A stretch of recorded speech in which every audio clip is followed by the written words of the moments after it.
नमस्कार दोस्तों, छत्तीसगढ़ स्टेट का लेटेस्ट मिनिमम वेज पब्लिश हो चुका है। देख सकते हैं यहाँ पे या ऑलरेडी इफेक्टिव है 1 अप्रैल 2024 से। तो चलिए हम लोग देख लेते हैं स्टेप बाय स्टेप क्या बन के आया है महंगाई भत्ता। छत्तीसगढ़ में जितने भी सेक्टर काम कर रहे हैं प्राइवेट सेक्टर के रूप में, उसमें काम करने वाले जितने भी एम्प्लॉई है उन सभी के लिए मिनिमम वेज एप्लीकेबल होगा। देख सकते हैं यहाँ पे इसका जो ईमेल आईडी, वेबसाइट और यहाँ पे कॉन्टैक्ट डिटेल्स भी दिया हुआ है। या देख सकते हैं 24 मई 2024 को पब्लिश्ड हुआ है। ये आपका नोटिफिकेशन नंबर है, तो यहाँ पे आप जा करके इसको डाउनलोड भी कर सकते हैं वेबसाइट में जा करके। तो चलिए हम स्टेप बाय स्टेप करके मैं आपको पूरा एक्सप्लेन कर देता हूँ और मैं आपको इसको जो है अपलोड भी कर दूंगा अपने चैनल के अंतर्गत। तो यहाँ पे आप देख सकते हैं, मैं जैसे नीचे आता हूँ यहाँ देख सकते हैं कृषि नियोजन के बारे में भाग 2 में बताया गया है। जैसे 1 अप्रैल से लेके 30 सितंबर तक 2024 तक क्या मिनिमम वेज रहेगा उसके बारे में बता दिया गया है। तो यहाँ पे नीचे आते हैं और देख लेते हैं क्या मिनिमम वेजेज बन के है। सबसे पहले कृषि नियोजन में अगर आप काम कर रहे हैं और अकुशल यानी अनस्किल्ड एम्प्लॉय है तो आपका मिनिमम वेजेज जो इस प्रकार से बन के आया है 8820 रुपीज़ बन के आया है आपका पर मंथ का। यहाँ पे आप देख सकते हैं आप जो है परिशिष्ट ए के अंतर्गत अनुसूचित सामान्य नियोजन को भाग 1 के अंतर्गत रखा गया है। यहाँ पे मैंने सारे जितने भी नियोजन है उसको मैंने यहाँ पे हाईलाइट कर दिया है, तो आप स्टेप बाय स्टेप करके देख लीजिए।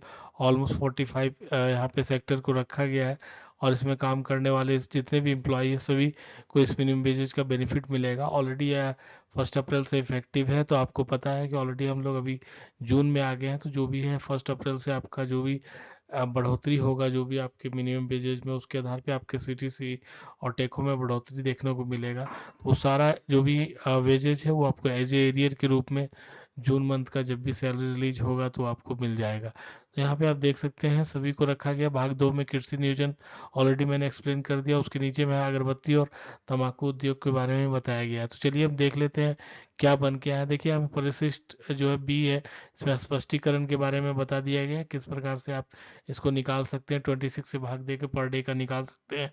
यहाँ पे देख सकते हैं आपको अनस्किल्ड, सेमी स्किल्ड, स्किल्ड और हाईली स्किल्ड को कर्मचारी को एक्सप्लेन भी किया गया है कैसे आप उसको समझ लेंगे। अगर आप देख लीजिएगा, अगर आपको कुछ प्रॉब्लम है समझ में नहीं आएगा तो बताइएगा। जोन के बारे में भी देख सकते हैं यहाँ पे जोन ए बी सी के बारे में डिटेल में एक्सप्लेनेशन दे दिया गया है किस प्रकार से एरिया में बाइफरकेट किया गया है जोन को।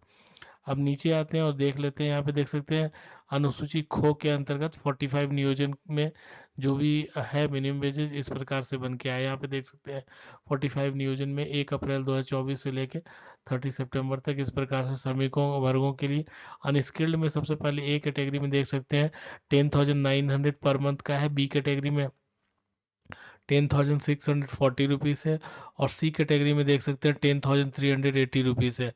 अगर आप सेमी स्किल या अर्ध कुशल में आते हैं तो ए कैटेगरी में आपका मिनिमम वेजेज 11,550 है। बी कैटेगरी में 11,290 है। सी कैटेगरी में आपका 11,030 रुपीज़ है। और अगर आप स्किल्ड एम्प्लॉय है तो ए कैटेगरी में आपका जो मिनिमम वेजेज है 12,330 है। अब बी कैटेगरी में आपका जो है 12,070 रुपीज़ है और सी कैटेगरी में 11,810 रुपीज़ है। अगर आप हाईली स्किल्ड में हैं तो आपका मिनिमम वेज 13,110 रुपीज़ है। बी कैटेगरी में 12,850 है और सी कैटेगरी में 12,590 है। यह जो इस प्रकार से मिनिमम वेजेस पर मंथ का आपका बन के आया है। देखिए यहाँ पे भी क्लियर कट बता दिया कि इस एक्ट के अंतर्गत 45 नियोजन सूची को के आधार पे इसको बनाया गया है और इसका जो मिनिमम वेजेज है। अगर आप देख सकते हैं यहाँ पे अनुसूची गो में अगर हम आते हैं तो इसमें देखिए क्लियर बता दिया गया जो भी शासकीय विभागों में इन गवर्नमेंट सेक्टर में कार्यरत दैनिक वेतनभोगी श्रमिकों एवं कर्मचारियों के मासिक वेतन एवं दैनिक न्यूनतम वेतन में क्या जो महंगाई भत्ता बन के है 1 अप्रैल से 30 सितंबर तक इस प्रकार से। जैसे अनस्किल्ड है तो ए में 10,900, बी में आपका 10,640 है और सी में आपका 10,380 है। अगर आप सेमी स्किल्ड में है तो 11,550 है। बी में आपका 11,290 और सी में 11,030 है। अगर आप स्किल्ड कैटेगरी में आते हैं तो ए में आपका 12,330 है। बी में आपका 12,070 है और सी में आपका 11,810 रुपीज़ है। अगर आप हाईली स्किल्ड में आते हैं कैटेगरी में 13,110 है, बी कैटेगरी में 12,850 है,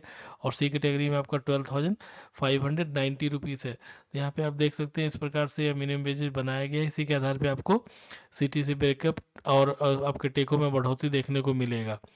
यहाँ पे नीचे आते हैं और देख लेते हैं, जैसे अगरबत्ती उद्योग है, इसमें आप देख सकते हैं यहाँ पे बताया दिया है कि किस प्रकार से इसको बाइफरकेट किया गया है। देख सकते हैं अगर आप अगरबत्ती रोलर्स का काम कर रहे हैं, 1,000 अगरबत्ती रोलर करने पे 34 रुपीज़ है।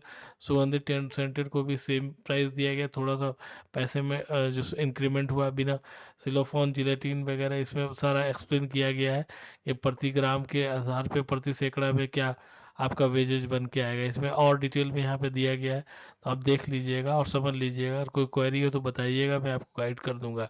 नीचे आते हैं और देख लेते हैं।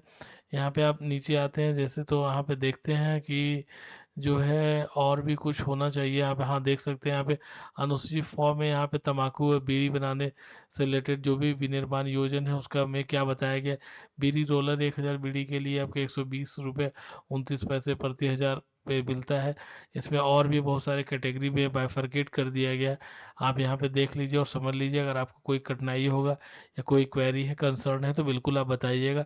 इसमें देख सकते हैं आप यहाँ पे high skilled, skilled, semi skilled, unskilled, ये सबको यह भी देख सकते हैं कैसे कैसे कैटेगरी में डेजिग्नेशन में डिवाइड किया गया, उसके बारे में भी बता दिया गया है। तो इससे रिलेटेड और भी कोई क्वेरी और कंसर्न है तो बिल्कुल आप कमेंट बॉक्स में ड्रॉप कीजिएगा। धन्यवाद।